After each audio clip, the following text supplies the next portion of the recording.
ஜாதகம் எப்படி இருந்தாலும் நீங்கள் ஜெயிக்கலாம். அதற்கு பல்வேறு சூட்சுமங்கள் உள்ளன. ஜாதகத்தில் வைத்துள்ள அந்த சூட்சுமத்தை நாம் கண்டறிய வேண்டியதுதான் நமது கடமை. உலகில் பிறந்த அனைவரும் வெற்றி பெற வேண்டும் என்பதே இறைவனின் விருப்பம். நாம் அதற்கான முயற்சிகளை எடுக்க வேண்டியது நமது கடமை. ஒரு ஜாதகத்தில் லக்னபாவம், சந்திரா லக்னபாவம், கதி என்ற அடிப்படையில் சூரியன் என்ற லக்னபாவம் என்று 3 விதமாக பார்க்க வேண்டும்.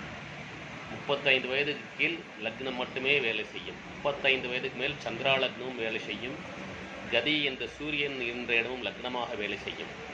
இவற்றையெல்லாம் தெளிவாக ஆராய்ந்து அத்துடன் மாந்தி எங்கே உள்ளது என்பதையும் பார்த்து எதை பிடித்து எந்த பரிகாரம் செய்தால், எந்த இறைவனை வழிபட்டால், எந்த திதியில் வழிபட்டால், எந்த யோகத்தில் வழிபட்டால், எந்த கரணத்தில் வழிபட்டால், எந்த நட்சத்திரத்தில் வழிபட்டால் நாம் ஜெயிக்க முடியும் என்ற சூட்சுமம் உள்ளது. அதை சரியாக பயன்படுத்தி சரியாக செய்யும் பொழுது நாம் நினைத்த உச்சத்தை வாழ்க்கையிலும், வியாபாரத்திலும், வணிகத்திலும், உத்தியோகத்திலும், தொழிலிலும், தொழில் நிறுவனத்திலும், வணிக நிறுவனத்திலும் செயல்படுத்தலாம். இவ்வாறு பல்வேறு சூட்சுமங்கள் உள்ளது. நீங்கள் விரும்பினால் என்னை தொடர்பு கொள்ளலாம். எல்லாமல்ல இறையர்களின் அருளாலும் அந்த இறையருள் எனக்கு அளித்த 42 வருட ஜோதிட அனுபவ சாஸ்திரத்தினாலும் என்னால் அந்த சூட்சுமத்தை உங்களுக்கு சொல்லித்தர இயலும். வெற்றி நிச்சயம், வெற்றி நிச்சயம், வெற்றி நிச்சயம்.